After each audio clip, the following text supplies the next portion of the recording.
마지막 부분이 안한존자하고 유마 그 사이의 대화가 남아있었거든요.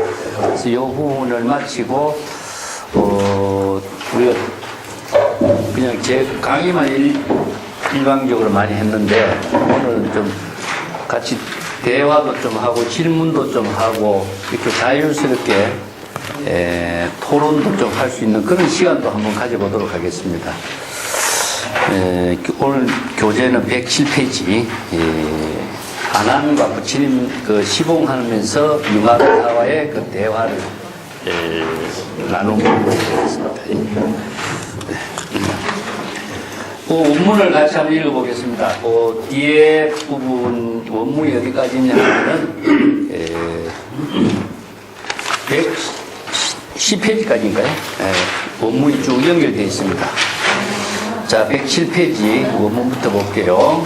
불고안한 여행의 유마일 문지 안한 백구는 세존 아불감임 예피 문지 소이자 응념석시 세존신 소유질 당용우유 아적지발 대바람문가 문하립 시유마입 레이아은 유한한 하이신조 지발주차 아은거사 세존 신소유질 당용우유 고래주차 108페이지입니다.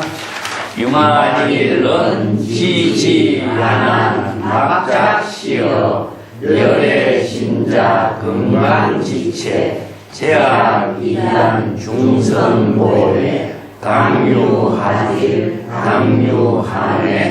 무강하는 물방열의 막사이인 문차주원 무령대이덕 제천급 다방정토 제보살 등문사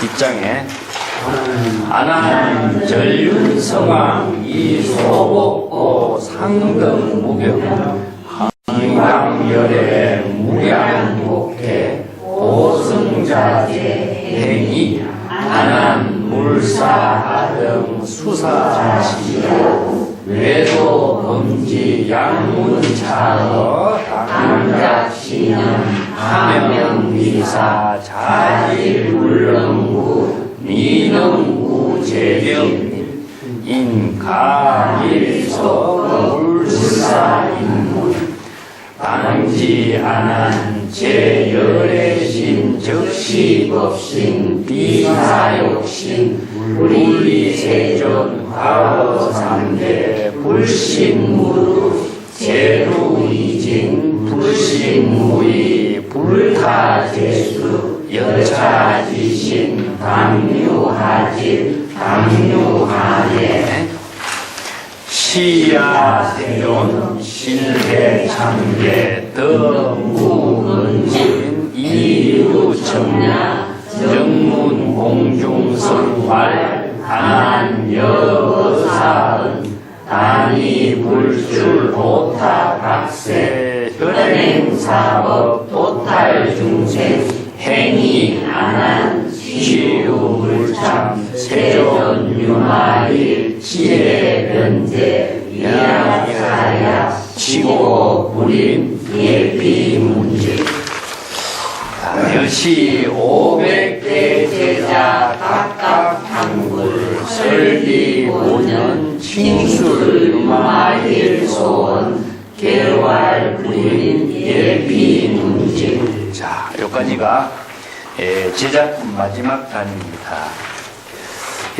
안한존자는 부처님의 종제죠. 사촌 동생 되는가요?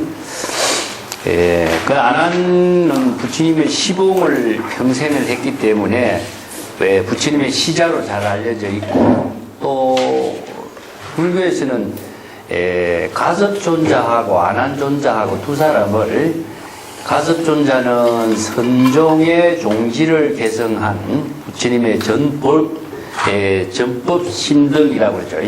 가섭과 안한을 항상 대비해서 이야기하고 있습니다.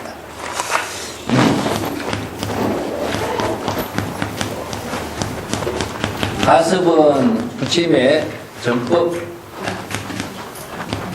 신등이라고 그러죠. 부처님의 법을 전해받아서 마음의 등불을 전해받은, 이게 불법의 등불을 전해받은 전등의 제자들이죠. 이걸 이제 전등제자라고 합니다. 전등제자. 그 다음에 안하는 부처님의 법문을 많이 들었죠. 그래서 다문제일이라고 하는데 유통교회라고 해요. 유통교회. 부처님의 법문을 많이 가르침을 펼친 사람이다. 그래서 다문제일이고 법문을 가장 많이 듣고 그 방편의 본문을 많이 전달하고 가르침을 제시하고 있는 사람이에요. 그래서 이제 설은 가섭이고 교는 안한이다. 이렇게 해서 이제 성교를 나누고 있거든요. 그래서 부처님의 방편 법문을 가장 많이 듣고 또 경전 결집할 때에 안한이 자신이 부처님의 법문 많이 들은 것을 전부 다 외우고 있는 것을 암송해서 그것을 문자로 기록하지 않고 처음에는 암송전 교편 만들어져요. 이게 이제 이걸 문자로 결집된 것은 한참 후되고 처음에는 전부 다 암송해서 결집을 했습니다. 그래서 전부 다 여시아문이라 그러죠. 여시아문. 이와 같이 난 들었다 이런데 들은 내용이 무엇이냐 하면은 법문의 가르침을 들은 것을 이제 기억을 해가지고 제자에게 또 전하고 또 제자에게 전하고 해서 이것을 암경 같은 것은 이제 전성이라고 합니다. 전에 들었다 이런 말이죠. 법문을 전에 들어서 근데 전성이란 말은 스승에게 전하 들은 말을 또 제자가 전해 듣고 제자가 또 자기 제자에게 그 말을 또 전해주고 해서 이렇게 구전으로 전해진 거죠. 구전으로. 구전으로서 쭉 전해 내려온 것이 몇백 년 동안 전해 내려옵니다. 그래서 인도에는 그 기억력, 암송 기술이 아주 뛰어났어요. 암송술이. 그 우파니사드 철학 같은 것도 그 많은 양도 제자가 제자에게 그 암송해서 전해주는 거죠. 지금도 그 인도에 가서 산스크리트 공부를 하고 경전 공부를 하는 사람은요, 외우는 거예요. 외우는 것부터 시작해요. 어느 만큼 많이 외우고 어느 만큼 많이 기억을 하고 많이 외우고 있는 거. 그게 책을 보고 읽는 것이 아니라 그냥 외우는 걸 갖고 계속 이렇게 경을 이제 독송하는 거. 이거 수지 독송이지 사실상. 그래서 경전에서 우리가 수지 독송이라고 하는 말은 이것은 완전히 외워서 스스로 암송하고 또 외운 경전의 구절을 가지고 사유하고 그렇게 쭉 수지 독송해 나가는 것이지 책을 이렇게 쭉 보고 수지 독송하는 건 아닙니다. 그 인도에서 전통적으로서는 전부 다 외우게 되어 있습니다. 그래서 이제 안하는 부처님의 법문을 많이 듣고 외우고 그것을 이제 부처님 돌아가시고 난 뒤에 교법을 이렇게 결집을 합니다. 결집은 뭐 칠력굴에서 결집을 했다는 이야기가 있죠.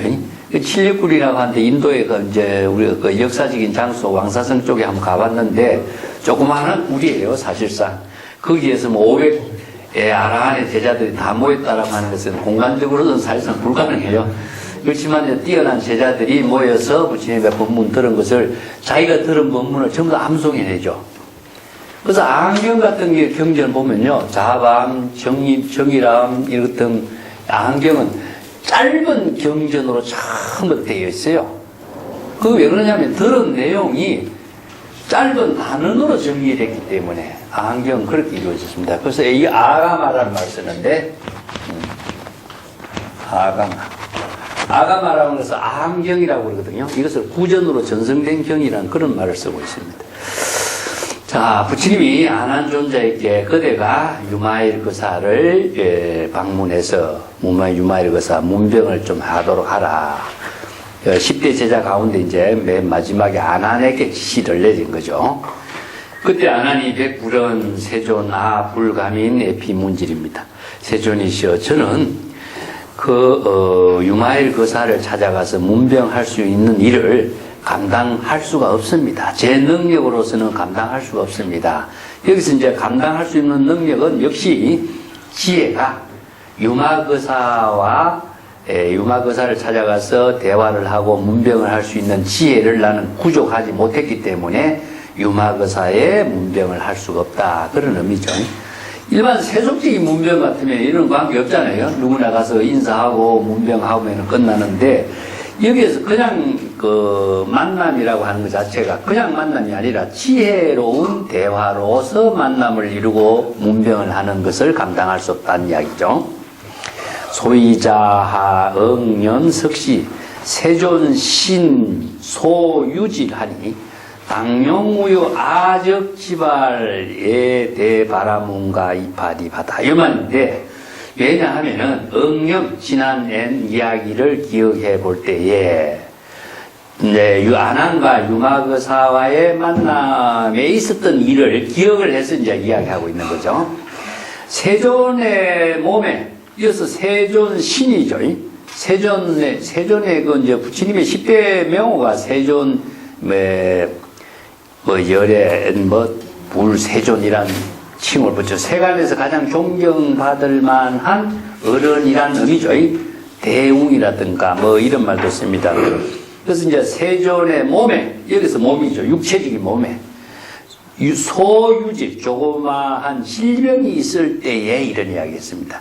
세존께서 이제 평생 길에서 다니고 평생 길에서 생활했던 분이기 때문에 이제 나이가 들어서 이제 병이 들기도 하고 그럴 때에 당용우유, 즉 우유가 필요해서 여기 우유는 무엇이냐면 약으로 쓰인 겁니다. 그냥 우리가 요새 우유를 음료수로 마시지만은 옛날에 우유는 약으로 쓰였어요. 그래서 우유가 필요했을 때에 그래서 이제 사사공양이 어식죽하고 약이었죠. 이게 우유는 약입니다. 그냥 일상적인 음식이 아니라 약으로서 이제 우유가 필요했을 때에 제가 바루를 가지고서 대바라문 집을 방문해서 우유를 구걸하고자 그의 문 앞에 서 있었을 때입니다. 그래서 대바라문가라고 하는 것은 이제 부호라는 뜻이죠. 그 당시에 이제 인도에는 많은 부호들이 이제 지역을 이렇게 경제적이라든가 많은 사람들을 거느리고 이렇게 통치하는 그런 문화를 갖고 있었는데 대바라문가니까 그런 저택이라고 보면 되겠죠. 그 대바라문의 저택 앞에서 문화에 서 있을 때입니다. 시 유마힐레이안 그때 유마힐 거사가 찾아와서 나에게 이런 말을 했습니다. 내가 바로 우유를 구걸을 하려고 바라문 앞에 서 있는데 나를 찾아와서 나에게 이런 말을 했습니다. 유아난 하이 신조 지발 주차오 안한 존재시여 하이 그대는 무슨 일로 이렇게 일찍 이른 아침에 바루를 가지고 여기에 서 있습니까? 이런 이야기죠. 바루를 가지고 하는 것은 걸식을 하는 것이죠. 무슨 일로 이른 아침에 바루를 가지고 우리가 점심때 이렇게 그 공양을 이제 이렇게 하기 위해서 걸식을 나가는데 아침 일찍이 나갔으니까 이제 그걸 이제 이 질문을 하고 있죠. 아은 그사 세존신 소유질하니 당용우유 고래지차입니다. 나는 그때 이렇게 말했습니다. 거사시여 유마거사에게 하는 말입니다. 세존께서는 몸에 조그마한 질병이 작은 질병이 몸이 조금 아파서 이런 말이죠. 몸이 조금 불편하셔서 몸에 조그마한 질병이 있어서 약으로 우유가 필요했습니다. 그래서 나는 여기에 약으로 쓸 우유를 탁발하고자 이 바라문 집 앞에 서 있는 것입니다. 이런 이제 자신이 일찍이 탁발하러 온 그 의미를 이제 설명을 한 거죠. 108페이지 넘어가겠습니다. 융하일은 지지하라 하나니여 막작시어 하라. 열의 신자는 건강지체에 제약이단하고 중선보해하니 당뇨하질이니요 당뇨하일이요 묵광하라 하나니여 물방열의 막사인 문차추원이라. 무령대위덕 제천 극타방정토의 제례보살 등문사하라. 이 기가 막힌 한단이 나옵니다. 자, 융하일이 말하기를 세존께서는 몸에 조그마한 질병이 있어서 그 질병에 필요한 약을 우유로서 사용하고자 우유를 탁발하러 왔다 그랬죠. 자, 여기에서 융하일이 아난에게 말하기를 지지하라. 그런 말 하지 말라고. 그런 말 하지 마시오. 이런 말입니다.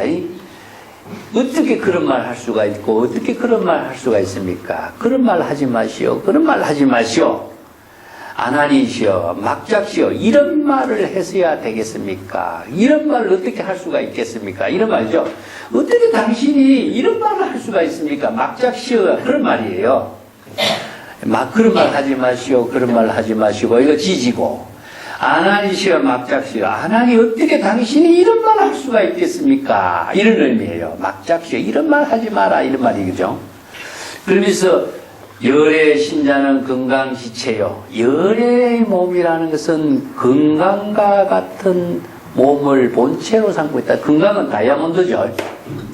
그래서 우리가 건강경 했을 적에 건강경은 바로 건강의 다이아몬드와 같은 파괴되지 않는, 그러니까 그때 당시에만 해도 건강이라는 말을 사용한 거 보면요. 건강이라는 것을 그 당시에 사람이 일반적으로 알고 있었다는 거 아니겠어요? 그죠? 다이아몬드. 다이아몬드가 지금도 그 보석으로 가치를 갖고 있는 것은, 네 가지 뭡니까? 삼시, 사시 그러죠. 그죠? 예. 강도가 있고, 모스 강도가 강하기 때문에, 다른 보석보다도 강하기 때문에 가치가 있는 것이고, 또 빛과 색깔이 또 뛰어나기, 또 투명도가 뛰어난다든가, 뭐 이런 것이 있죠. 예, 마지막으로 이제 세공의 가치가 있다 하는 것으로서 이제 삼시, 사시, 전부 다 시자로 시작된다고 해서 그렇게 네 가지 삼시, 사시 그렇게 이야기하는데, 건강이 체요. 여기서 건강지체란 말이 이제 아주 중요한, 열의 신체는 건강지체역 한데, 아나는 어떻게 봤습니까? 열의 육체로 봤죠? 세존의 몸이라고 했으니까, 세존의 몸을 아나는 육체로 본 겁니다. 인격으로 세존의 몸에 병이 있다 하는 것은 육체의 병이 있었던 거죠. 그래서 육체의 병을 치료하기 위해서 우유라고 하는 약을 좀 구걸하러 온 거죠. 탁발하러 온 건데. 자, 요게 아난의 입장입니다. 아난의 입장인데, 융하거사는 어떻습니까? 융하거사는 세존의 열의 건강지체래요. 그러니까 건강을 본 겁니다. 자, 열의 건강이라고 해서 파괴되지 않는 몸이기 때문에 이것은 바로 불생불滅이라고 그래요. 생멸이 초월된 거죠. 자, 그게 바로 진여의 지혜를 말하고 있습니다. 그 때문에 진여의 지혜가 바로 열애인 것이고 바로 부처인 거죠.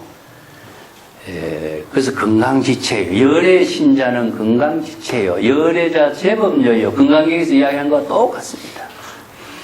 열애의 몸이라는 것은 파괴되지 않는 것을 근본의 당체로 하고 있는데, 이렇게 건강지체라는 것은 여기에서 바로 다이아몬드와 같은 반야의 지혜를 구족한 몸이죠. 이 때문에 생멸을 초월하는 것이고 일체의 지혜의 근본을 당체로 하고 있다. 반야의 지혜를 근본 당체로 하고 있기 때문에 열애의 몸이라고 하는 것은 반야의 지혜를 구족하고, 이게 불생불멸이다. 불생불멸이라는 것을 우리가 항상 상이라고 그러죠. 열반 사독으로서 항상이니까 바로 여여라고 합니다. 여여, 열애, 아니면은 또 여시 이런 말을 써요. 예.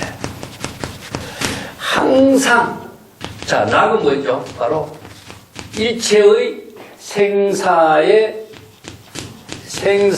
윤회하는 고통을 모두 다 초월한 거죠. 그죠? 그렇기 때문에 중생의 모든 마음의 병을 다 초월한 것입니다.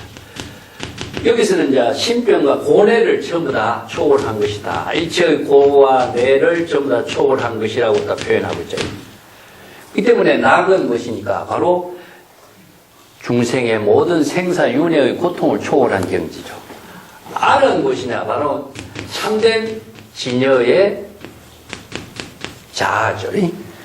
그 지혜를 이루는 근본 자아의 당체죠. 예, 바로 진여를 말. 정은 바로 항상 지혜가 여여하게 작용하기 때문에 자성 청정심이 되는 거죠. 자성 청정심. 자성 청정심, 청정하게 작용하는 것은 무엇이냐 하면 바로 상선을, 선행을 이루는 겁니다. 이게. 이 때문에 바로 작선이 되죠. 모든 선근 공덕을 이루는 행위가 청정하게 작용하죠. 이것이 불생불명이라는 것은 열반의 지혜를 이루는 네 가지 덕을 구족하고 있다.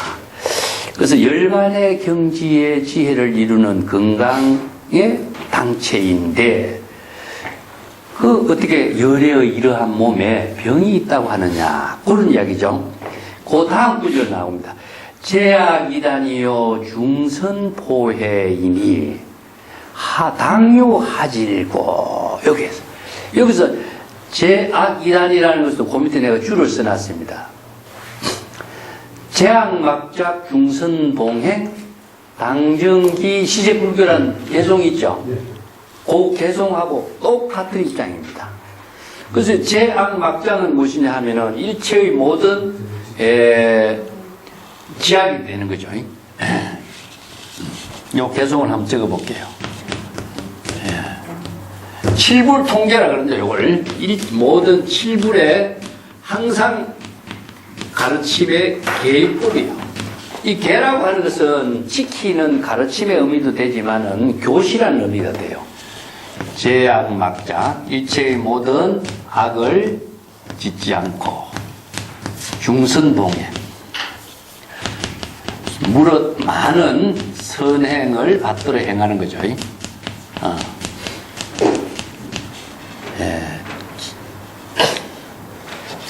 자정기 하면은 스스로 자신의 마음을 청정하게 하면은 이것이 바로 시제불교, 일체의 모든 제불의 가르침이다.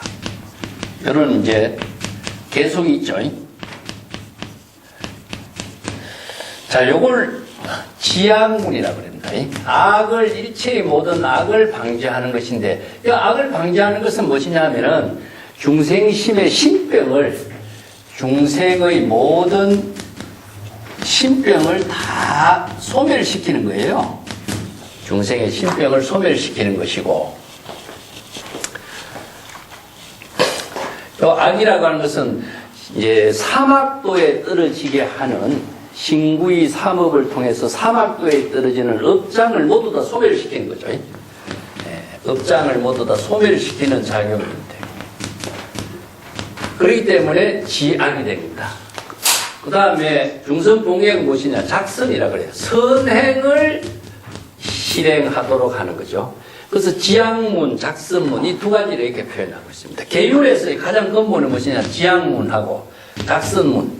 그래서 지양문과 작선문을 봉행하는 것이기 때문에 모든 악행을 짓지 않고 모든 선행을 받들어서 실행하는 것이 바로 스스로의 자기의 몸과 마음을 청정하게 하는 것이요. 이것이 바로 모든 제불의 가르침이다. 이게 불법의 가르침의 근본이거든요. 여기 이제 자정기라는 것은 신구의 삼업을 청정하게 함으로 해서 바로 자신이 열애가 되는 경지를 이루는 거죠. 여기서도 이제 위에 두 구절만 이야기하고 있습니다. 열애의 몸이라는 것은 건강과 같이 파괴되지 않는 것이고 생사윤회를 초월하는 것이요. 만약에 지혜를 근본 당체로 삼고 있기 때문에 모든 악을 모두 이미 끊어진 상태요. 제 악은 신구의 삼업에 청정하기 때문에 업장을 중생의 생사윤회하고 있는 모든 업장이 모두 다 끊어진 경지요.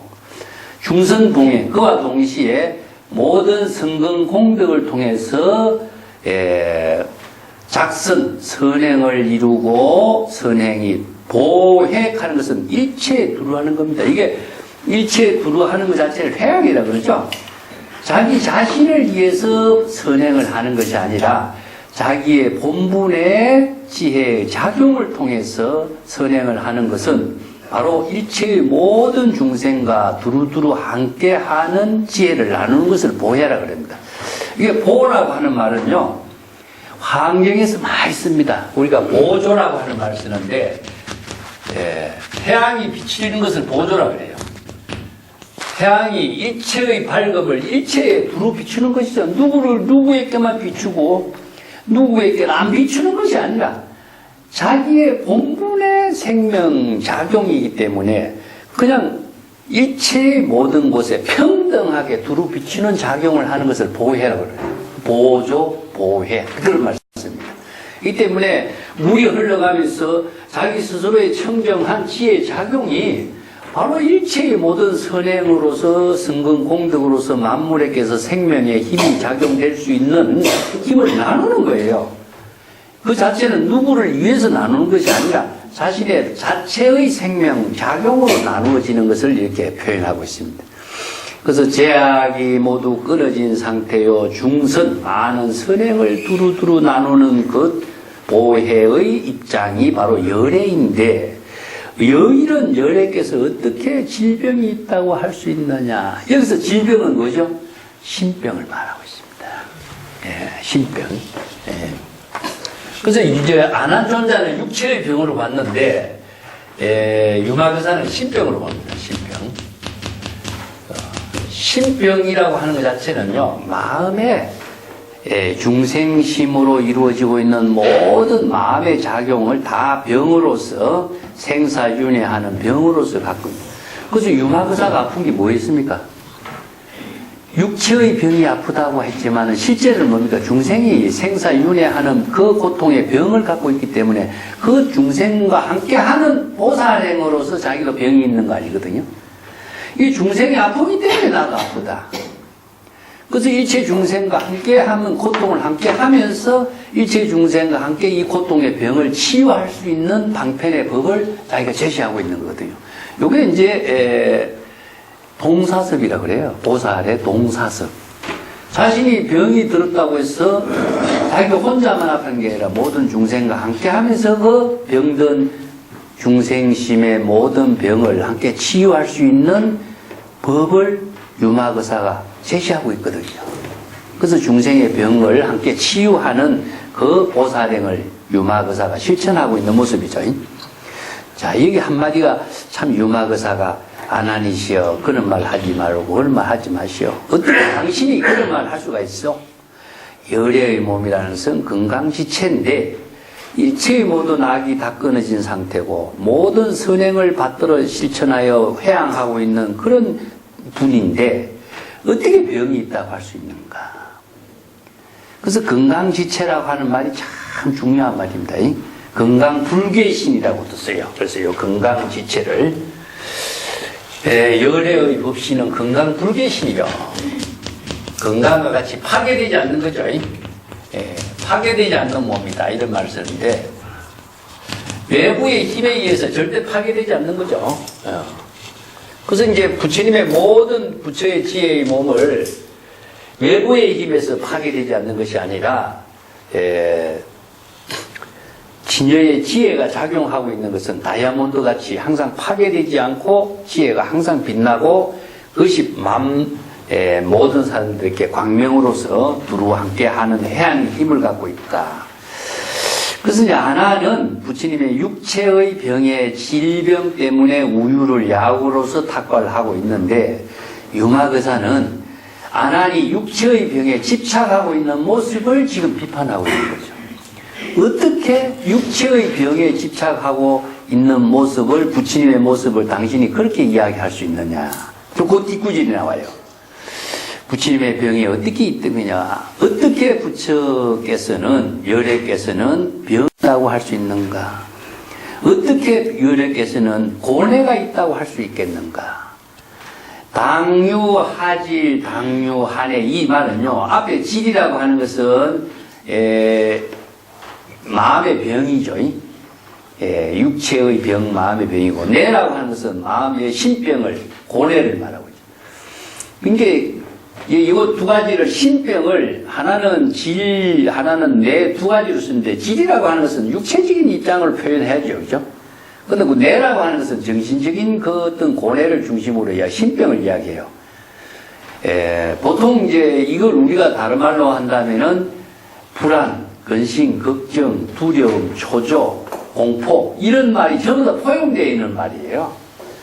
그렇기 때문에 근심, 걱정, 불안, 초조, 두려움, 공포가 다 소멸된 경지가 바로 열애인 것이고 진여의 지혜인데, 어떻게 열애께서 이러한 근심, 걱정, 불안, 공포, 두려움, 초조가 있다고 이야기할 수 있겠는가? 무강하라 하나니요.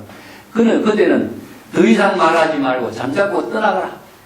더 이상 당신은 그런 입을 함부로, 그런 말을 함부로 하는 것은 정말 창피스러운 사람이다. 말하지 말고 무강, 침묵을 지키고 가라, 이 말을 하거든요.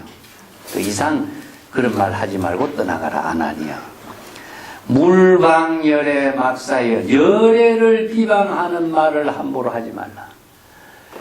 당신은 안목이 없기 때문에 말을 한 번 한다면 열애를 칭찬하고 열애의 법문을 통해서 많은 사람들에게 정법을 바로 제시하는 역할을 해주지 못하고, 그런 안목 없는 말을 해가지고 열애를 비방하는 사람으로서의 말을 한 존재밖에 안 된다. 이 때문에 침묵을 지키고 떠나라. 열애를 비방하고 그렇게 하지 말라.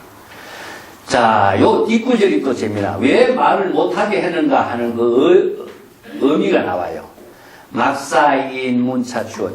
만약에 이교도들로 하여금 이렇게 당신이 하는 추한 말을 듣도록 해서는 안 된다, 이 말. 당신이 이런 말을 하는 것을 이교도들이 만약에 들은다면은 이교도들이 어떻게 생각하느냐?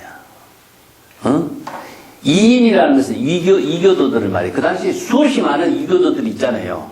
이교도들이 당신이 이런 말을 함부로 하는 말을 들은다면은 이교도들은 어떻게 생각하겠는가? 여기서 문차 추원이라는, 추라고 하는 거친 말인데 추악한 말입니다. 이게 정법을 알지 못하고 자기 마음대로 이렇게 떠벌리는 그런 말을 듣고서 많은 다른 사람들이 그것을 잘못 이해한다면 어떻게 생각하겠는가? 그런 추악한 말을 다른 사람, 이교도인들이 듣도록 해서는 안 됩니다. 또한 무령 대위덕 제천 급 타방정토 재래보살 등문사오. 앞에서는 이교도들에게 이렇게 당신이 하는 말을, 추한 말을 듣도록 해서는 안 되겠다는 말이고, 그렇기 때문에 당신은 침묵을 지키라. 잠자코 말하지 말고 떠나가라 했고, 두 번째는요, 대위덕, 큰 지혜와 덕을 갖춘 제천, 이렇게 쓰는 33천이죠. 제천이라든가 타방정토. 타방정토라고 하는 것은요, 서가부 부처님 어디에서 출연합니까? 사바세계에 출연했죠. 근데 이게 법계에는 수없이 많은 정토가 있는 거죠. 서방에 아미타불의 정토가 있고, 동방 아촉불의 세계가 있고, 이게 수없이 많은 동서남북 사유상하의 재불 정토가 있는데, 그 재불 정토에 수없이 많은 보살들이 사바세계의 교화주로 등장하신 서가모니 부처님의 법문을 그분들이 잘못 듣게 되면 어떻게 되겠느냐? 타방정토 모든 제천이라든가 타방정토의 모든 보살들이, 이 법문을 듣기 위해서 찾아온 보살들이 당신이 하는 말, 이런 추악한 말, 이를 듣고 나서는 어떻게 생각하겠느냐? 이런 타방정토의 보살들이 당신이 한 이런 추악한 말을 듣도록 해서는 안 됩니다, 이 말이죠. 그렇다면 서가모니 부처님은 어떻게 되겠어요? 서가모니 부처님은 지혜도 없고, 인격도 없는 그런 사람이 되지 않겠느냐. 서가모니 부처님을 모시고 있는 안한존자 당신이 정법의 안목도 없이 서가모니 부처님의 모습을 그렇게 잘못 전달한다면은 이교도들은 어떻게 생각하고 타방경토의 제천 보살들은 어떻게 생각하겠느냐? 그런 말을 하지 마시오. 유마거사가 그렇게 해서 입을 막은 거죠. 그래서 타방경토라고 하는 말을 우리가 이해하려면요, 법화경 같은 데 보면 이 나중에 유마경 뒤에도 나옵니다. 이거 향적불의 세계도 나오는데, 우리가 다보탑 스카탑이 있죠? 석굴암에 가면은 스카탑은 어디입니까? 서가모니 부처님이 사바세계 중생을 위해서 세운 것이죠. 그러면 다보탑은 무엇이냐? 다보열애입니다. 그러면 다보열애는 어떤 분이냐면은 과거 무량급에 출연했던 부처님이에요. 그런데 서가모니 부처님이 사바세계에 지금까지는 이성의 보살들에게서 소성법을 설했다가 이제 대성 일성의 묘법을 설하는 대성의 법문을 설하니까 다보열애가 위작정명, 위작정명이다. 정명하시기 위해서 출연하신 거예요. 위작정명. 그 서가열애가 설하는 법문이 여법한 일성묘법의 법문이라는 사실을 정명하는 정명법사로 출연하는 거예요. 그래서 다보열애가 출연한 그 동시에 시방 세계의 모든 재불 정토의 보살들이 서가모니 부처님이 대성의 불법을 설하는 법문을 듣기 위해서 다 모이는 겁니다. 이게 여시 운집하는 거죠. 그래서 다보열애가 공중에 다보열애가 타고 계시고 서가열애가 공중에 딱 든. 그래서 다보탑 스카탑이 그래서 두 탑이 부처는 동등한 입장에서 허공정의 두 보살 두 부처가 동등하게 똑같은 불법을 설하는 것을 증명하기 위해서 출연하는 거예요. 그 다보열애가 출연한 것 동시에 시방 제불의 불보살들이 모두 시방이라는 것은 동서남북 사유상하죠. 이게 시방에서 모든 제불국토의 보살들이 다 운집을 해요. 그래서 서가열애가 그 대성의 법을 설하는 것을 전부 다 청법을 하고 또 환히 신수봉행하는 그 어마어마한 스케일입니다. 그 모습을 우리가 불구사가 보면 다보탑, 스카탑 그걸 보시는 거예요. 그걸 이 때문에 그 세계인 것처럼 불교에서는요 동서남북 사유상하 무량의 제불국토가 있어요. 그래서 무량의 제불국토의 모든 보살들이 다 운집을 해서 그 법문을 다 듣는데 안 아니에요. 그런 말 한다면은 이렇게 무량의 타방국토의 모든 보살들이 와서 그런 말 듣는다면 어떻게 생각했느냐? 실망하게 될 것이다. 그런 말 하지 말고 조용히 물러가라. 그 유마거사의 그 참 안목이라는 거 대단하죠? 자, 그래서 여기에 가장 중요한 건 열애신자는 건강지체요. 이 구절입니다. 제약이타니요 중선 보혜하니. 이것은 바로 열애 그 자체가 지혜의 그게 건강지체라고 하는 것이 따로 있습니까? 그러면 이걸 또 열애의 신체가 따로 있다 한다면 그것은 대상이 되어버려요. 그래서 건강지체는 뭘까요? 바로 지혜.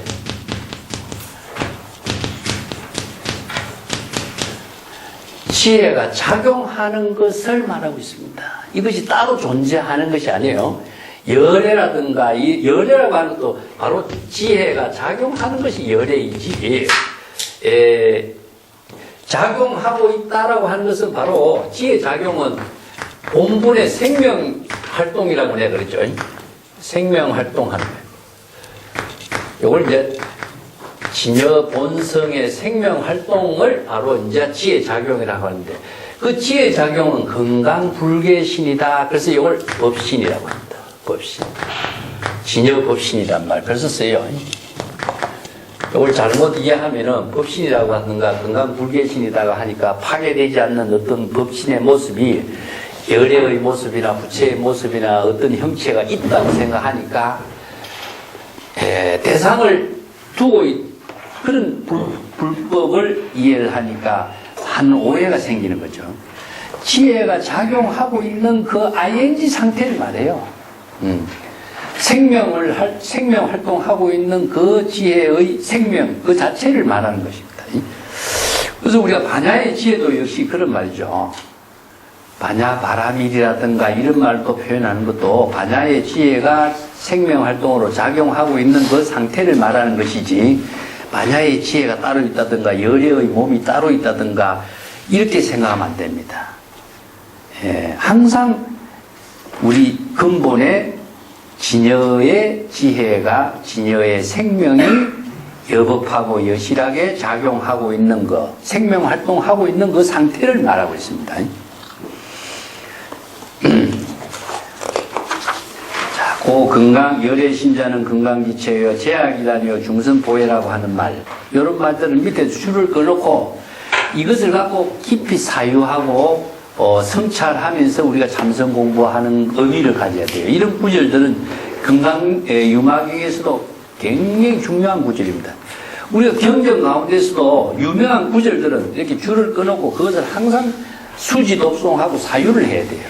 그래야 그 내용을 자 다르게 깊이 있게 이해를 할 수가 있습니다. 자, 109페이지 넘어갈게요. 아나니어 전륜성왕은 이 소복고로 상등무병인데 하왕열애가 무량복해 보성자제이 행위하라. 자, 아나니어 전륜성왕은 조그마한 복을 가진 까닭으로 항상 언제라도 병이 없는 경지를 이룬 몸을 갖고 있는데, 어찌 열애께서는 무량의 복해를 다 구족하고 그 지혜가, 수성한 지혜가 이치에 두루하는 지혜를 구족하고 있는데 어떻게 열애께서 병이 있다고 할 수 있겠는가, 이런 말이거든요. 그래서 여기서 이제 전륜성왕하고 세존하고 이렇게 비교를 해놨죠. 자, 왜 이러냐면 인도에서의 전통적으로 그 뛰어난 32상 80종호를 구족한 그 위대한 상을 갖춘 사람은 세간에서 왕위를 오르면은 싸움을 하지 않고 무력을 사용하지 않고 평화롭게 천하를 잘 통치할 수 있는 사람을 전륜성왕이라 그래요. 이 전륜이라는 것은 수레바퀴를 굴린다는 것이거든요. 예, 우리가 법륜이라는 말을 하죠. 법륜도 말이 법의 수레바퀴를 굴린다 그러죠. 이게 이제 전륜이나 법륜이나 그런 의미인데, 수레바퀴를 굴러가는 것처럼 걸림이 없고, 우리가 이제 원상의 지혜라고 하는 것이 대단하죠. 오늘날 우리가 과학에서의 모든 원리가 무엇이냐, 원에서 이루어져요. 원에서. 예, 모든 작용을 원활하게 할 수 있는 것은 원이 아니면 불가능해요. 그렇기 때문에 여기서 수레를 굴리는 것처럼, 법륜을 굴리는 것처럼 가장 마찰이 적고 또 자유자재하고 원만하고 두루할 수 있는 그 작용을 원에다 비교했는데, 그 수레바퀴를 굴리는 그 입장을 전차를 굴리는 것이랑 마찬가지죠. 그래서 위대한 상호를 갖춘 자가 인도에서는 왕이가 되면, 왕이 되면 전륜성왕이 되고, 그 위대한 상호를 갖춘 사람이 출가를 한다면 부처가 되는데, 그 대표적인 인물은 누구냐? 바로 서가모니 부처님입니다. 그래서 서가모니 부처님은 출가하기 전에 출가를 안 했더라면 전륜성왕이 될 사람이고, 출가를 했기 때문에 부처가 된 사람이다. 그래서 이제 전륜성왕은 세간에서 위대한 성자로서 정치를 통치하는 사람이고, 부처는 출세간에서 위대한 지혜를 굴려서 많은 사람들에게 중생을 구제하는 원력을 실행하는 사람이다. 그런 의미예요. 그래서 이제 전륜성왕은 세간에서 통치를 하는 적은 복을 갖고도 병이 없는 사람인데, 출가해서 부처가 된 열애는 무량의 복해를 다 구족하고, 보성작 하는 것은 일체에 두루하는 성스러운 그 지혜를 구족하는 것을 성이라고 합니다. 그래서 성이라고 하는 말을 수성하다 이런 말 쓰거든요. 근데 이 지혜의 작용이 일체체에 두루하다는 말을 보성이라고. 아까 여기서는 보혜란 말을 썼죠. 보혜 아니면은 보조, 보조. 여기서는 보성 이런 말을 쓰는데, 성이라고 하는 것은요, 수성하다라고 하는 표현인데, 지혜의 작용이 수성하답니다. 지혜 작용. 지혜의 작용이 왜 수성하냐? 이것은 출세간의 지혜를 이루기 때문에 수성하다 이런 말씀. 아주 훌륭하게 지혜가 작용하는 분이다. 그런 의미예요. 그 때문에 열애는 무량의 복을 구족했고 또 지혜의 작용이 일체처에 두루하는 지혜를 구족한 사람인데 어떻게 열애가 병이 있다고 할 수 있느냐? 지혜가 작용하는 위대한 작용에 어떻게 신병이 있고 고뇌가 있다고 그런 말 할 수가 있는가 이런 말이죠. 그래서 전륜성왕도 조그마한 복을 가지고 있는데 병이 없는데 열애가 이런 무량의 복회를 부족한 분이 어떻게 병이 있다고 하는가. 그 전륜성왕은요 이제 7가지 보배를 가지고 있다고 그러죠. 7가지 보배를 부족하고 있기 때문에 그 보배를 수레바퀴를 굴리듯이 자유스럽게 굴리는데 그 윤보라고 하는 것은 수레를 말입니다. 수레를 이게 전륜성왕이 마차를 이렇게 굴리는 것을 수레라고 하고 상보라고 하는 코끼리입니다. 코끼리. 옛날에는 많은 그 일을 한다면 인도 같은 데서 많은 일을 하려면 코끼리가 아니면 일이 불가능했죠. 그죠? 그래서 코끼리 군단을 이렇게 가지고 있는 것을 말하고 또 마병의 그 군단을 갖고 있다든가 또 마리 보주를 갖고 있다든가 또 뭐 옥여보라고 하는데 여보라 그러죠. 많은 그 여인들의 보배 또 신하들 또 병사들 이런 보배를 다 7가지 보배라 그래요. 7가지 보배를 구족한 전륜성왕이 되어야 그 통치를 평화롭게 하고 무력을 상용하지 않고 훌륭한 통치를 할 수 있는 사람이다. 근데 이런 전륜성왕도 조그마한 복을 가지고 있으면서도 병이 없는데 열애께서는 무량의 복을 부족하고 있고 무량의 지혜를 일체에 두루 나투는 지혜를 부족하고 있는 사람이 어떻게 중생에 병이 있다고 하는가. 행이 그대는 떠나가라 가라 그래. 행이 한마디는 안 하네게 그대는 가라 이 말입니다. 앞에서는 침묵을 지키라 그랬죠. 침묵을 지키면서 말을 하지 말고 그대는 가라 이 말이에요. 여기서 더 이상 말하지 말고 그대는 가라. 여기서는 이제 떠나가도록 이야기하는 거죠. 아나니여 물사 등으로 수사치하라. 아나니여 우리들로 하여금 이러한 수치심을 받도록 해서는 안 됩니다. 자, 아나니 이 한마디는 뭐냐? 모든 부처님 제자라든가 불법을 공부하는 사람들에게 수치심을 안겨주는 말이다. 이 지극히 비판적인 말이죠. 참 이 말은 정말 기가 막힌 말입니다. 우리들로 하여금 이러한 수치심을 받도록 이런 말 해서는 안 됩니다. 외도 범지가 양문차어하면은 당작신연 하명위사 자질불능구 이능구 재병 가밀속거하라 물사인문이라. 자, 만약에 외도라든가 범지가 당신이 하는 말 부처님의 몸에 병이 나서 그 약으로서 우열을 구하랐습니다 이 말을 듣는단다면은 어떻게 이렇게 생각할 거 아니냐?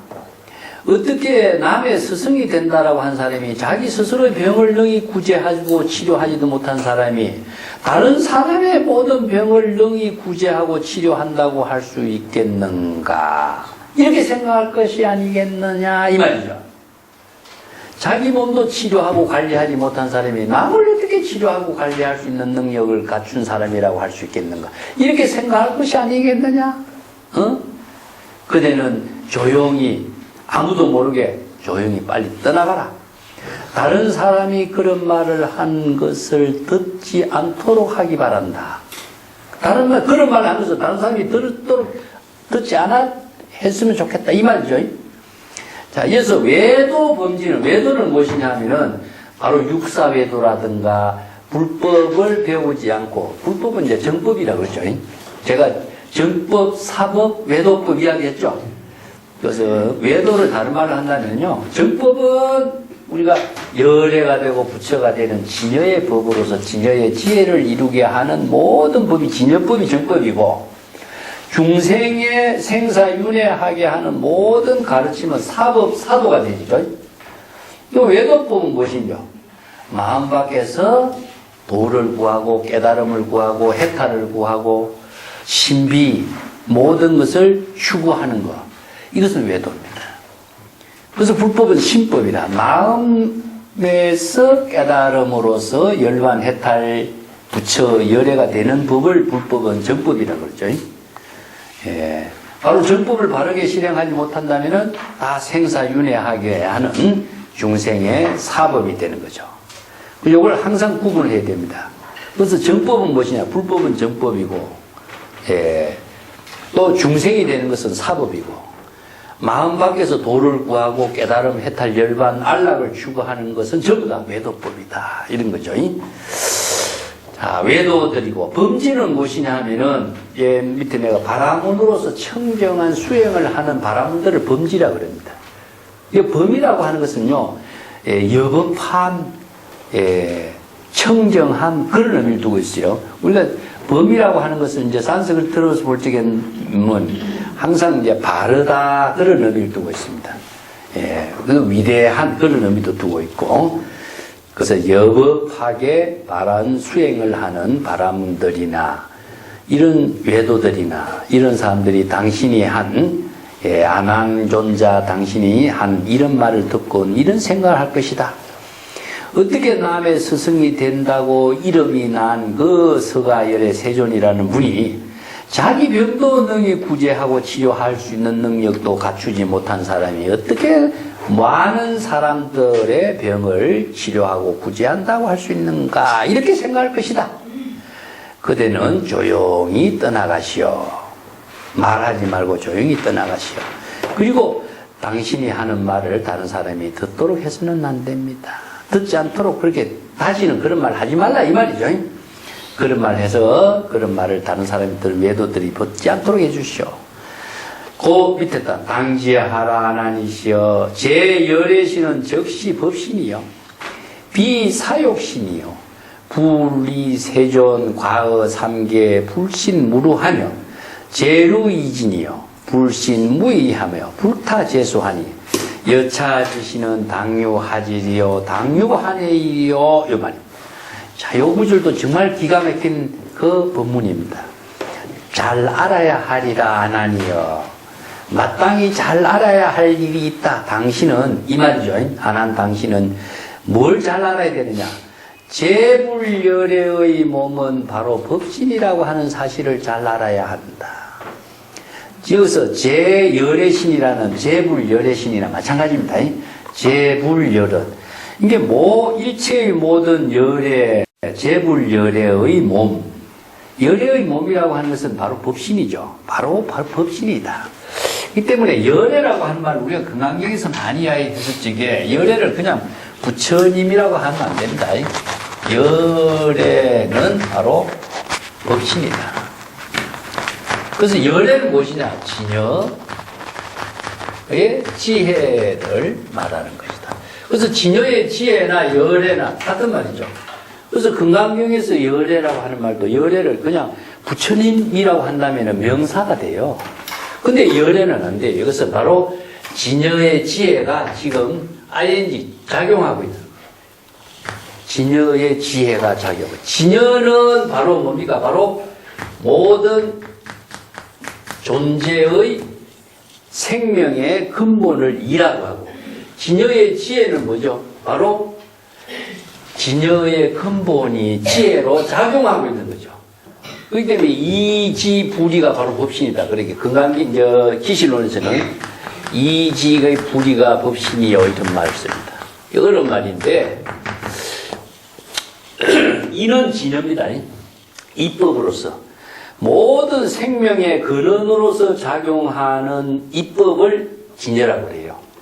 그러면은 지는 무엇이냐? 진여가 바로 지금 여기에 지혜로 작용하는 것을 지라고 해요.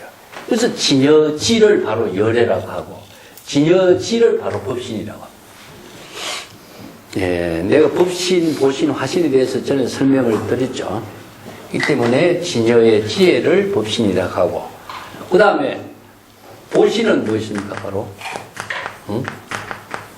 원력에 대한 수행과 원력에 대한 결과가 이루어졌죠.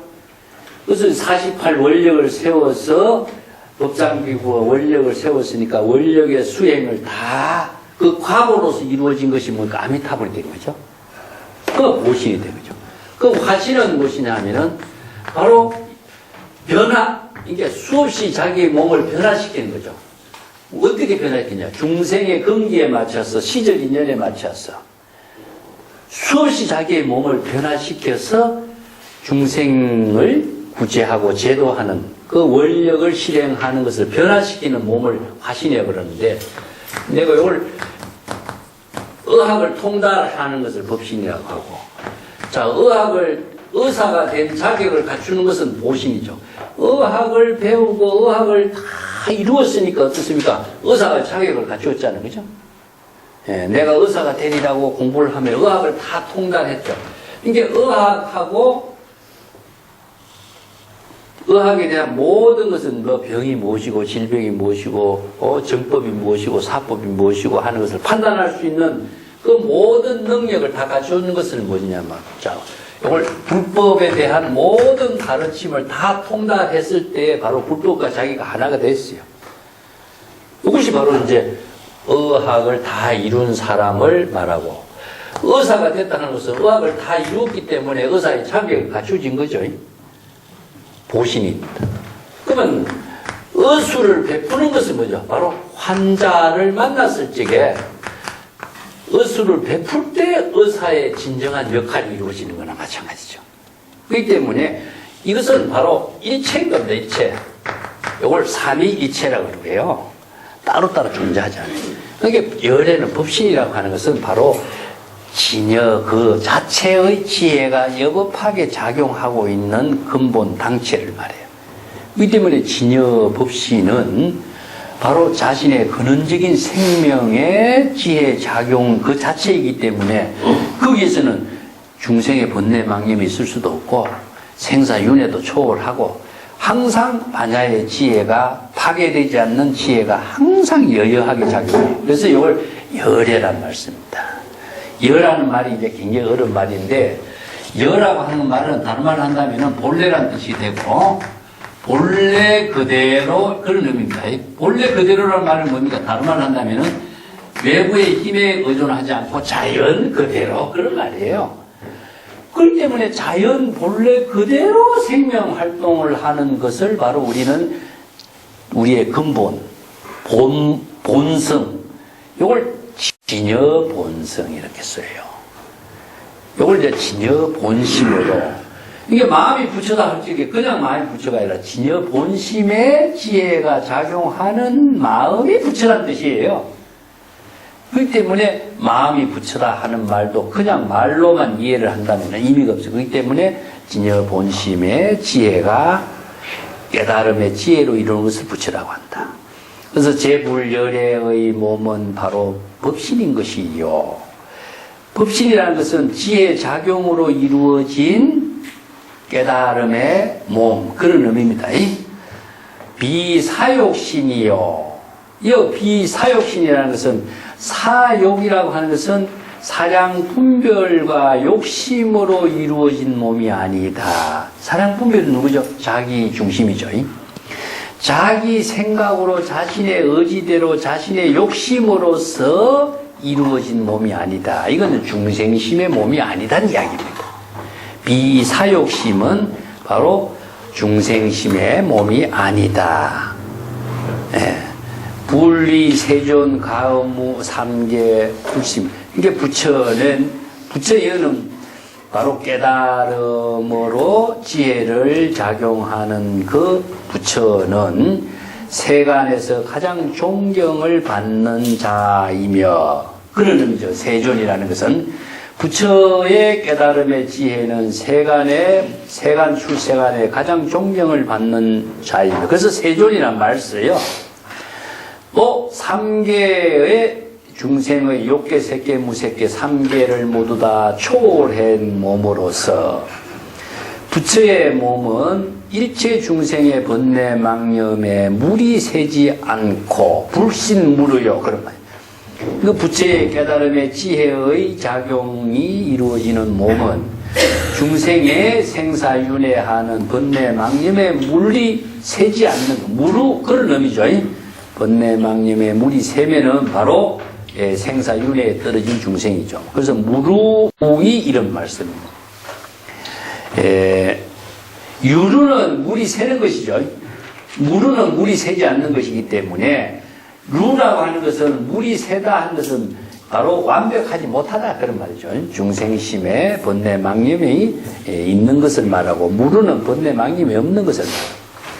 제루이전이여 일체 중생의 번뇌망념에 물이 다 소멸된 경지다. 제루 다 없어진 경지다. 그러니까 무루를 제루이진이란 말과 무루란 말은 똑같은 말이에요. 중생의 번뇌망념에 물이 전부 다 소멸된 경지, 없어진 경지인 것이다.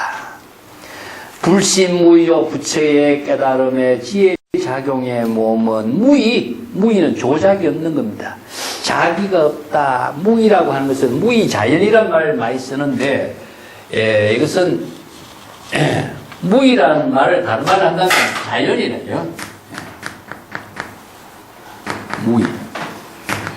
위라고 하는 것은 행위를 말하고 있습니다. 행위. 그래서 행위는 무엇이냐? 자기 중심이죠. 자기 중심에 생각하고 자기 생각에 의식에 의해서 행위를 이루는 것을 행위라고 하는데 행위가 없기 때문에 무위가 되는 거죠. 그래서 무위는 행위가 자기 생각에 행위가 없기 때문에 무위는 바로 열애입니다. 그래서 진여 그 자체는 자의식에 의한 행위가 소멸된 경지다 해서 이걸 진여 본심은 바로 무위가 되는 것이고 자기 생각으로 하는 것은 중생심이니까 자기 생각이라고 하는 모든 작용은 행위가 되죠. 그래서 이걸 조작 행위 이런 말씀입니다. 조작 행위는 바로 업을 만드는 거예요. 그래서 업을 만들기 때문에 마음의 생각으로서 행위로서 업을 짓기 때문에 바로 생사에 윤회하는 거죠.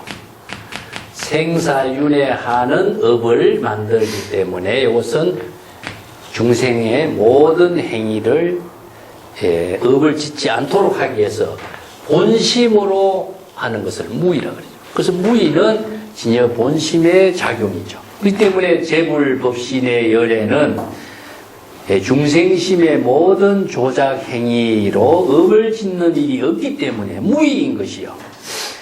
불타재수요 모든 법수에 떨어지지 않는다. 이 재수란 말은 참 어려운 말이거든요. 이건 뭐냐면은 가르침입니다.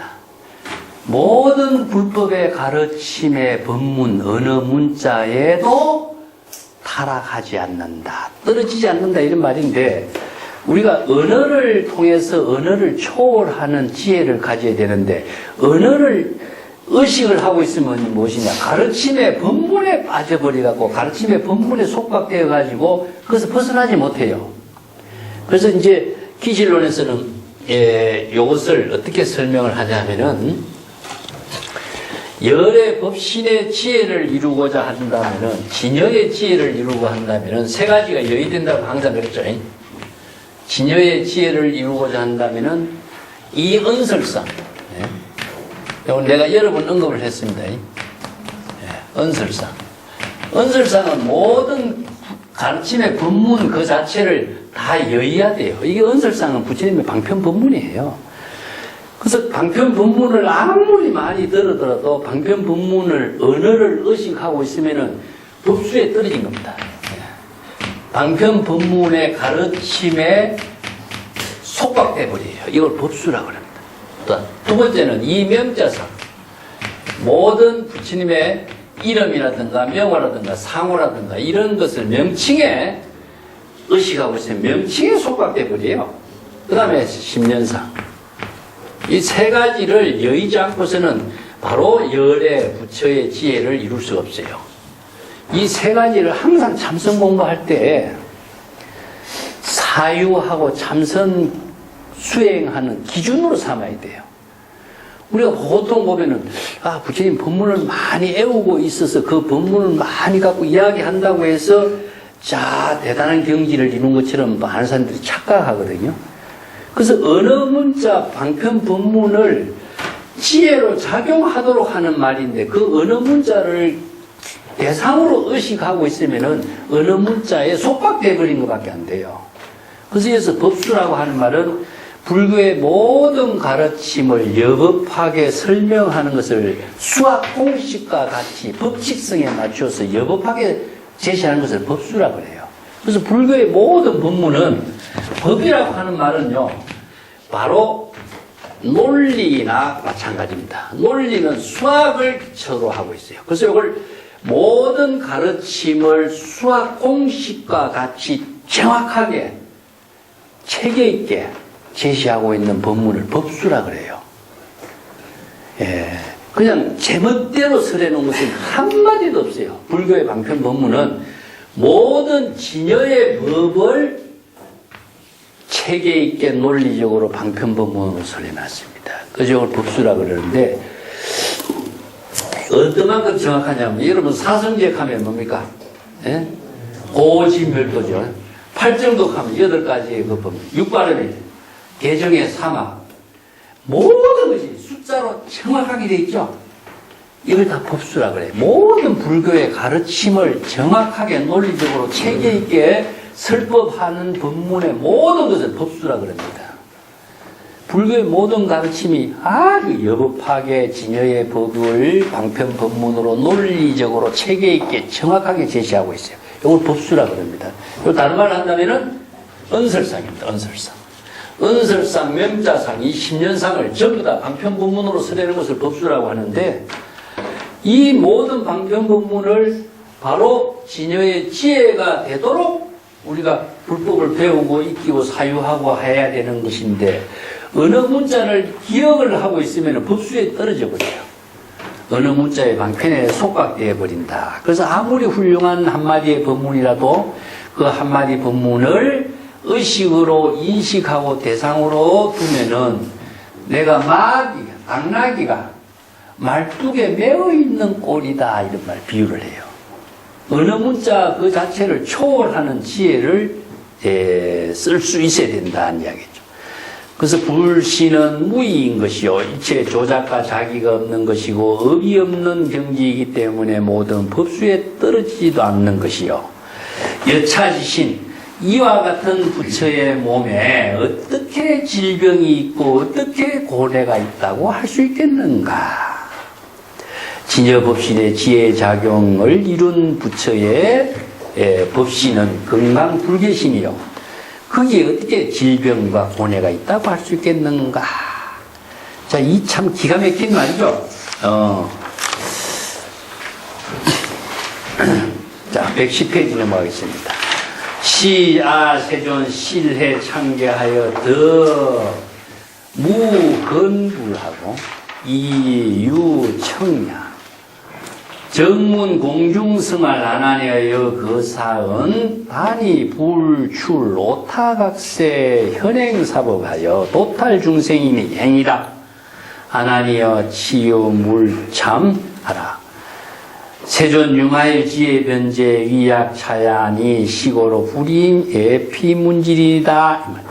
그때 이제 저는 세존이죠. 실회 참계 덕무건불 정말 진실로 참게 부끄러움을 느꼈습니다.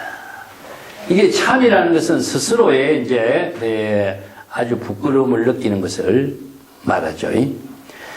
부처님을 가까이 모시면서도 그릇되이 불법을 듣게 된 것에 대해서 진실로 부끄러움을 느꼈습니다. 부처님의 법문을 많이 듣고 부처님을 가까이 시봉하면서도 부처님을 가까이 모시면서도 정법, 올바른 정법을 바르게 듣고 깨달아 체득하지 못하고 그릇되이 그 법문만을 어느 문자만 들었다 이거죠.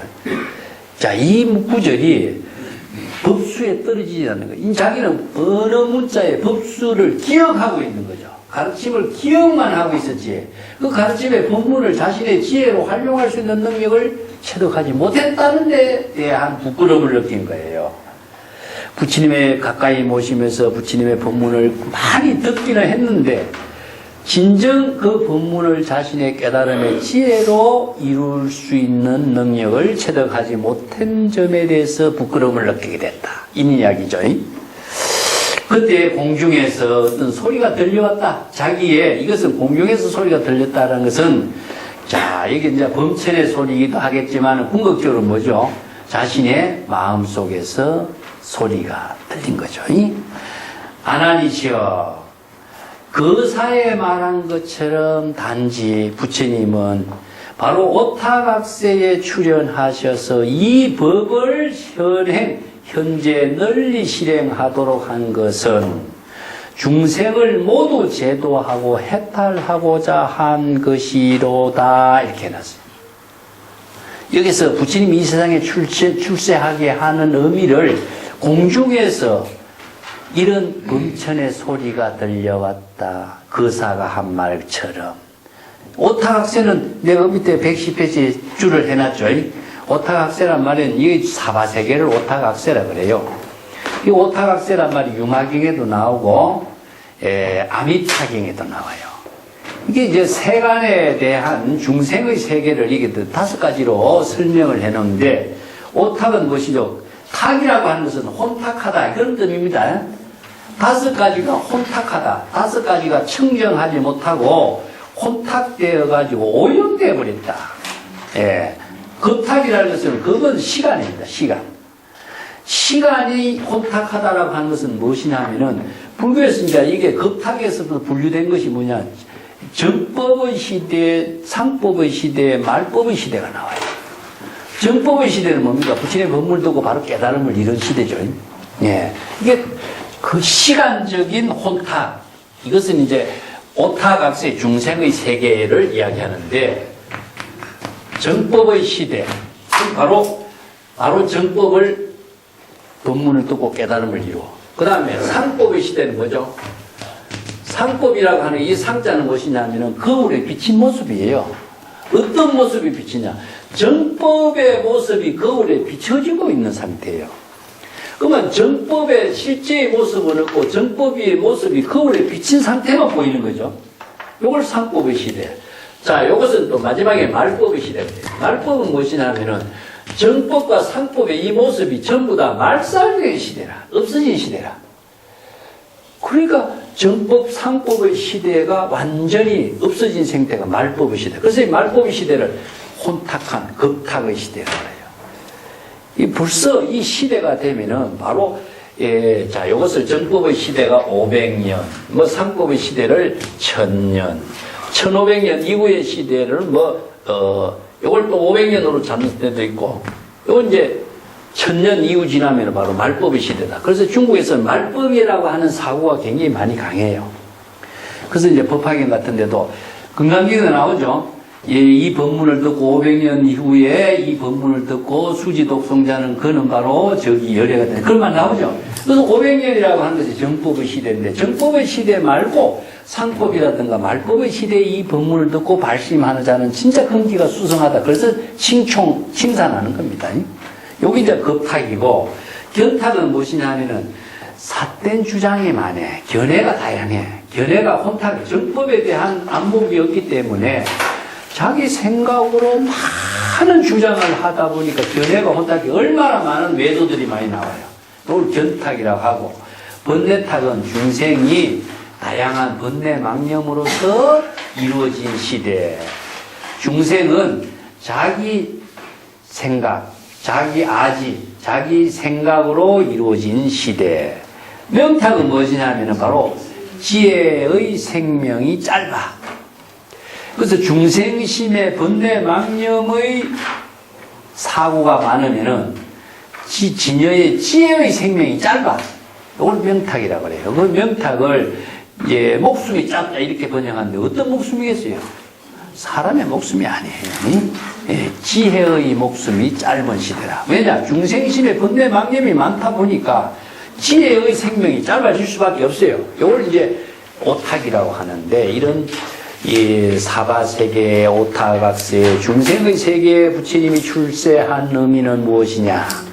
이 법을 현행하여, 이 법이라는 것이 뭐죠? 바로 불의법문, 대성의 법문, 정법의 법문을 이 법이라고 해요. 자, 시법, 건강경에서 시법은 평등하여 무유고안했죠? 이 법이라. 여기서는 사법, 시법, 차법 이런 말씀인데 이 법이 서가 세존이 설하고 있는 이 법은 바로 불법, 진여법, 일체법 이 말을 말해요. 그래서 이 법은 정법인데 이 정법은 차법, 시법, 불법을 일체 어떤 사람도 이때까지 설한 사람이 없었어요. 열애 세존만이 이 법을 설했거든. 그래서 세존이 출세해서 오타각세 사바세계에 출세해서 이 법을 설한 의미는 무엇이냐? 정법입니다. 불법이고 일체법이고 진여법이고 열애의 지혜를 이루는 법. 이 법을 설하는 의미는 일체 중생을 모두 제도하고 해탈하고자 함이다 이 말입니다. 그래서 다른 법에서는 그럼 이 일체 중생을 제도하고 해탈할 수 있는 법을 설할 수 있는 데가 있느냐? 없어요. 그래서 세종께서 이 법을 설하는 의미가 있고 출세한 의미가 있는 거예요. 그래서 정법을 설하는 법을 설하는 분은 오직 열애 세존밖에 없는 거다. 그래서 이 한마디가 천상에서 들렸다. 그 유마거사가 설하는 그 의미를 안한 그대는 잘 이해하시오. 이런 의미죠. 그리고 행이 안한 그대는 떠나가시오. 안한이시오. 그리고 우유를 가지고 우유를 탁발하는 것을 부끄럽게 여기지 마시오. 부끄럽게 여길 거 하나도 없다. 당연히 당신은 지금 그 일을 잘 해야 하리라. 그래서 세존이시여 유마일의 지혜 변제는 이와 같이 너무나 훌륭합니다. 그래서 저는 유마일 거사를 찾아가서 문병을 하고 그 감당할 수 있는 일을 저는 불가능하다. 그런 이야기를 한 거죠. 자, 여기 한마디가 차법이라든가 사법이라든가 시법이라든가 이 법이란 말이 그래서 중요한 겁니다. 이 법을 다른 데서 설했다면요 세종께서 굳이 이 법을 설할 필요 없는 거죠. 수없이 많은 성자가 출연했지만은 이 진여법, 정법을 설하는 사람은 오직 없었어요. 그래서 이 법을 설하는 자는 바로 세존이다. 자, 111페이지 넘어갔겠대요. 여시 500대제자가 각각 항불하여 설기 본연하여 칭술 유마일을 소원하니 개활 불임 비문질이다. 이와 같이 500여 명의 대제자, 서가모니 부처님의 대제자, 500대 아라한들이죠. 각각 부처님을 향해서 그러한 각자 자기 유마그사와의 그 본래 만난 인연을 이야기를 해서 유마그사를 찾아가서 문병할 수 있는 일을 감당할 수 없다고 모두 이렇게 이야기를 했다, 수례했다. 그래서 여기서는 10대 제자가 이거 대표로 등장했지만 500여 명의 제자가 다 이와 같이 유마거사를 찾아가서 문병할 수 있는 그런 능력을 감당하지 못했다 하는 이야기로 제자품이 일단 끝납니다. 다음부터는 이제 보살품이 나와요. 자, 여기서는 이제 제자품은 서가모니 부처님의 10대 제자가 중심이었지만 보살품은 뭡니까? 바로 대성의 불법을 배우고 수행하는 대보살들이 다 등장해요. 첫 번째는 미륵보살부터 등장하죠. 이 대보살들이 유마거사와의 만남의 인연을 통해서 유마거사와의 법을 중심으로 하는 대화를 나눠요. 그 보살들과 유마거사의 지혜의 대화를 이제 아주 심도 있게 지금 펼쳐나가는 것이 이제 보살 유마경 뒤에 이제 보살품부터 전개됩니다. 지금까지는 무엇이냐면은 대성불교와 소성불교의 입장에서 유마거사와 10대 제자의 대화가 이루어졌거든요. 이제는 보살과 유마거사의 대화는 대성불교의 입장에서 지금 법론이 이루어져요. 이 아주 그 대단한 지혜의 대화라고 할 수 있죠. 자, 오늘 여기까지 이제 제자품을 마치고 이제 같이 좀 질문도 하고 토론도 좀 하고 하는 시간을 좀 가져보려고 했는데 시간이 좀 많이 지났습니다만은 제작품 요것을 마치도록 하겠습니다. 그 지금까지 공부하시면서 의문점이 있거나 또 질문해서 더욱더 확실하게 좀 이해를 할 수 있는 그런 문제점을 가지신 분들은 항상 서슴없이 말씀해 주십시오. 그러면 같이 이 시간에 함께 또 같이 확인하고 대화도 하고 또 정리할 수 있는 시간을 나눌 필요가 있는데 제가 지금까지 계속 제 혼자만 강의를 줄 했어요. 그럼 어쨌든 정말 이하는 그 사람이 국제의 대화가 아니고 바닥하고 그냥 그 사람하고 좀 됐습니다. 이제 대성불교 경전에서의 새로운 하나의 변화죠. 근데 대성불교 경전이라고 하는 것은 사실 이제 대성불교 운동이 1세기 전후에서 시작돼요. 그러면 서가세존은 560년경에 이제 입적했으니까 세존이 입적하고 난 이후에 한 5세기 지났죠. 그 연대적으로도 굉장히 많은 시간의 차이가 나지 않습니까? 이기 때문에 대성 경전이 어떻게 성립됐느냐 하는 문제가 이제 항상 그 불교 공부하면서 학자들 사이에 이제 논쟁이 됐었죠. 그래서 이제 대성 경전은 석가의 친설이냐 아니면 불설이냐 비불설이냐 하는 문제가 나온 거죠. 그래서 제가 전에 한번 그 말씀을 드리고 싶은데 이것은 한번 다시 한번 정리를 하겠습니다. 우리 원시불교 경전을 지금 우리가 이야기할 수 있는 경전은 아함경이라고 내가 이야기했죠. 아함경. 아함경이라는 것은 아가마라고 그랬어요. 아까 얘기했지만. 아가마는 부처님의 그 구전으로 전성된 말씀을 기록한 거죠. 그래서 여시아문이라고 하는데, 여기 아함경의 모든 경전은 보통 이제 기준이 무엇이냐면은 사성제 8정도 12연기, 3법이. 그래서 연기법, 부다가 깨달은 내용은 무엇이냐면 연기법입니다. 연기법. 연기법을 통해서 깨달음을 이루고 그 연기법에 의해서 이루어진 것이 뭐냐면 3법인의 그 체계가 이루어지고 그 다음에 이 3법인을 통해서 연기법을 중심으로 해서 실천 체계를 제시한 것이 무엇이냐 사성제 8정도예요. 이 때문에 연기법, 3법인, 사성제 8정도 이게 원시불교, 불교의 기초의 모든 토대가 된 거죠. 그렇기 때문에 그 모든 존재의 실상은 아트만이라고 하는 영혼의 실체를 이제 인정하지 않는 것이 이제 대성불교 연기법에 의해서 이루어진 거죠. 근데 대성불교의 성립이라고 하는 것은 자 부다가 돌아가신 후에 5세기 이후입니다. 그렇기 때문에 아함경도 사실상 석가세존의 설법이라고 하지만은 그 여시아문, 불세존 이런 말로서 했지만은 사실상 제자들에게 전성돼 내려왔거든요. 지금까지 이제 불교 학자들 사이에서도 석가세존의 가장 설법에 가까운 설법의 가르침이 무엇인가 이런 것을 할 적에 뭐 여러 가지 남방불교에 전해지고 있는 파리의 경전으로 전하고 있는 뭐 여러 가지 경전들이 있어요. 어떤 이제 담마파다 법구경 같은 것도 있고 또 수다니파타 같은 것도 있어요. 수다니파타가 가장 오래되고 가장 가까운 설법이 아닌가. 경집이라고 그러죠. 가르침의 법문을 이렇게 단편의 법문들을 모아놓은 거죠. 경집이.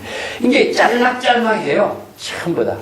근데 이걸 이제 공간적으로도 시간적으로도 그렇게 질문해서 대답한 것도 있고 자기가 설법에서 설법한 것 내용도 있다 보니까도 그때 맞는 설법의 내용이다 보니까 맨 처음에는 체계 있게 정리된 건 아니거든요. 그것을 나중에 제자들이 결집을 하면서 내용별로 체계 있게 정리를 한 것이 경전의 결집이라는 의미예요. 그래서 경전의 가르침도 여러 가지 가르침이 있지만은 이것을 긴 법문이 있고 짧은 법문이 있고 이것을 또 편집하는 과정에서 다양하게 체계 있게 정리를 하죠. 그래서 경전의 결집이라고 하는 것은요, 결집이라고 하는데 여러 가지 법문을 들은 것을 모두 다 듣고 우리가 지금 자료를 수집해서 어떤 자료는 어디에 있고 어떤 자료가 어디 있고 모두 하다 보면은 자료의 내용과 정리를 하잖아요. 그래서 이걸 9분, 9가지로 분류를 하죠. 나중에 이제 12분, 12가지로 또 분류를 해요. 가르치는 설법의 내용을. 뭐 자기가 설법한 것이 있고 질문에 대한 대답도 있고 또 깨달음의 경지를 노래로 읊은 것도 있고 이렇게 해서 이제 다양한 12가지로 분류하고 해서 9분 12분교로 이렇게 경전에 분류를 하고 있는데 이러한 법문들은 결집하고 편집을 하면서부터 내용별로 가르침의 법문을 체계 있게 정리한 것이라고 그런 의미로서 경전이 결집됐어요. 근데 대성불교의 시대가 반야의 공사성이 나오면서부터 대성불교의 특색은 제가 설명했죠.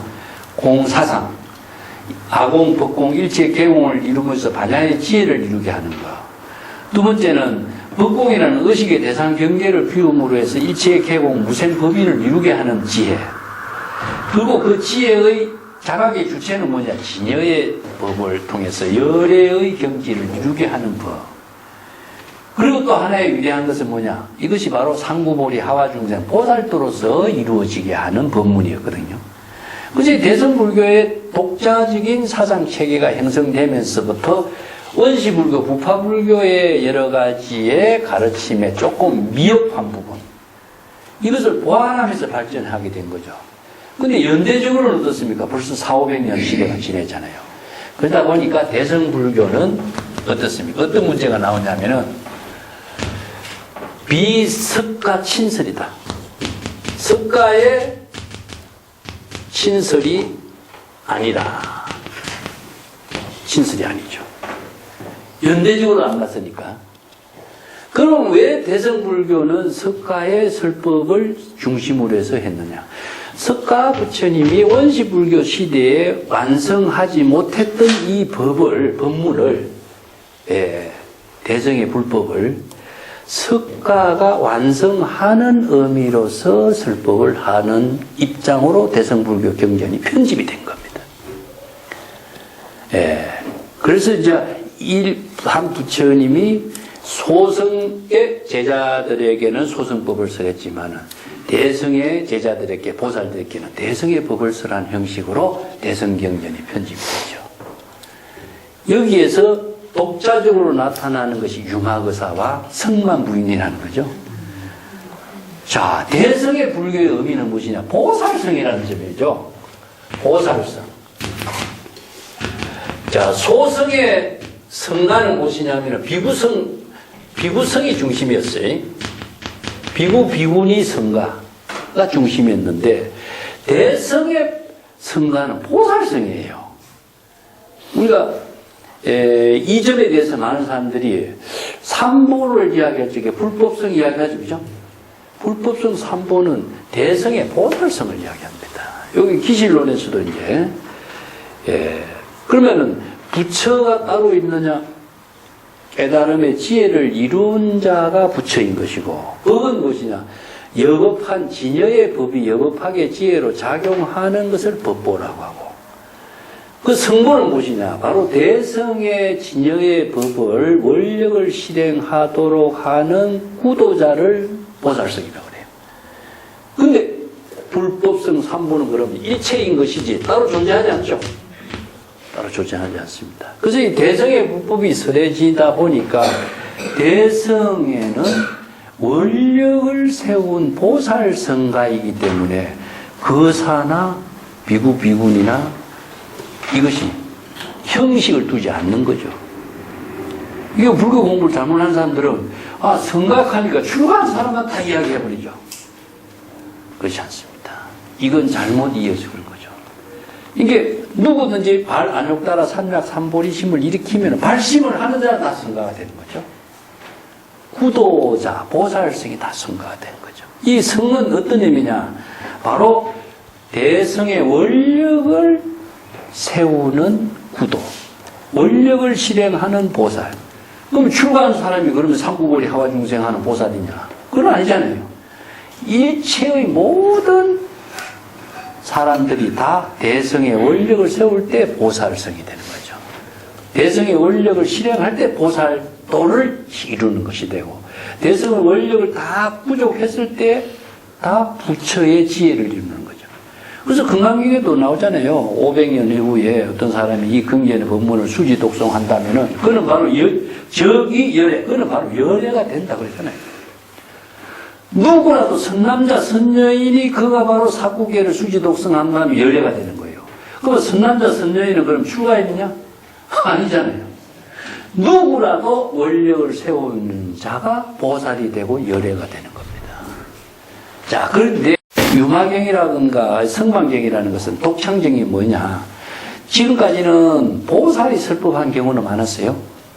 또 부처가 설법하는 경우도 많았는데 그 사의 몸으로서 대성의 법을 깨달아서 지혜의 안목을 갖춘 설법을 하는 자는 유마거사예요. 유마경이죠. 이게 대성불교 운동의 새로운 시대를 열어가는 하나의 독창적인 경전이죠. 성만 부인이 설법을 하고 또 서가세존이 이작 증명하는. 아까 내가 그 다보여대가 출연해서 증명한다고 했죠. 자, 여기서 대성경전은 사실상 설법자는 보살인과 동시에 서가세존은 정명자의 의미를 두고 있어요.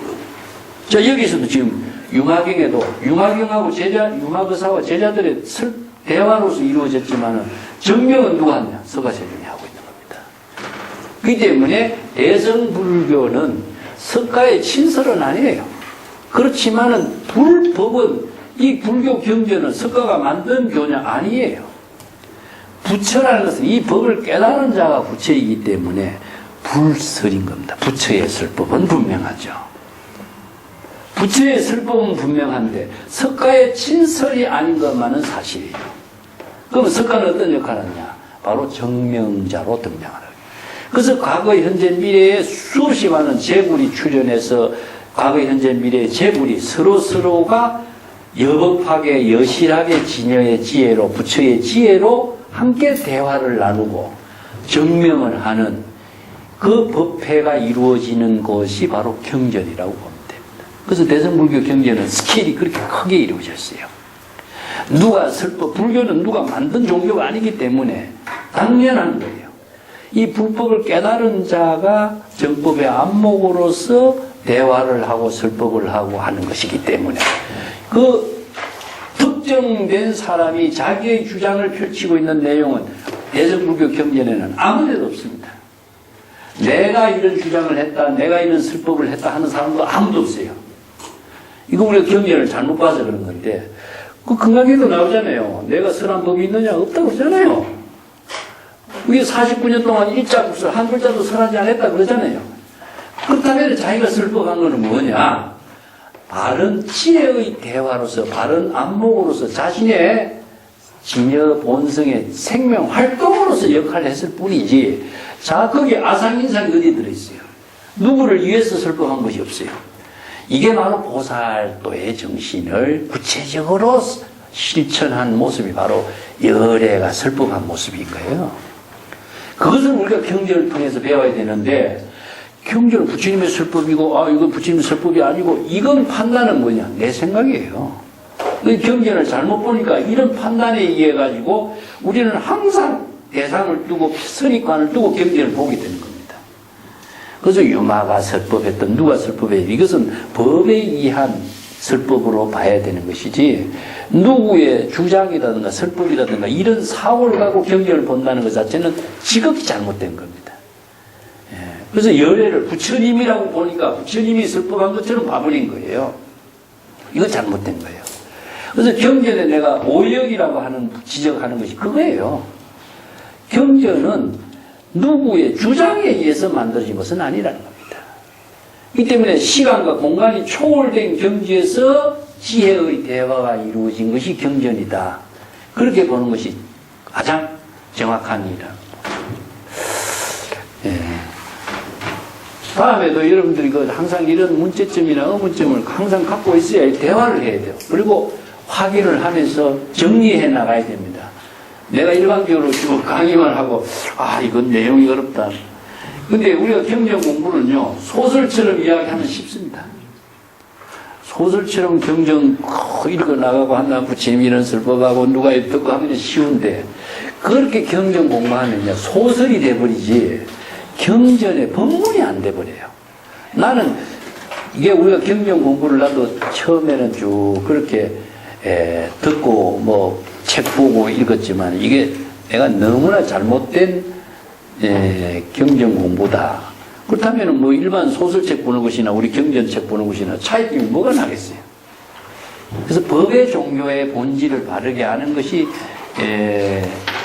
경전 공부하는데 가장 중요한 내용이고요. 그것은 항상 자기의 그 대상을 두지 않고 자기의 본심의 작용과 함께 대화를 하면서 봐야 된다는 거죠.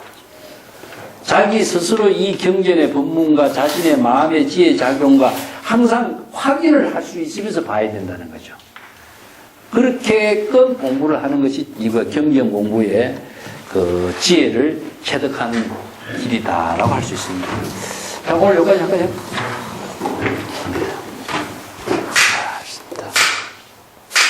감사합니다.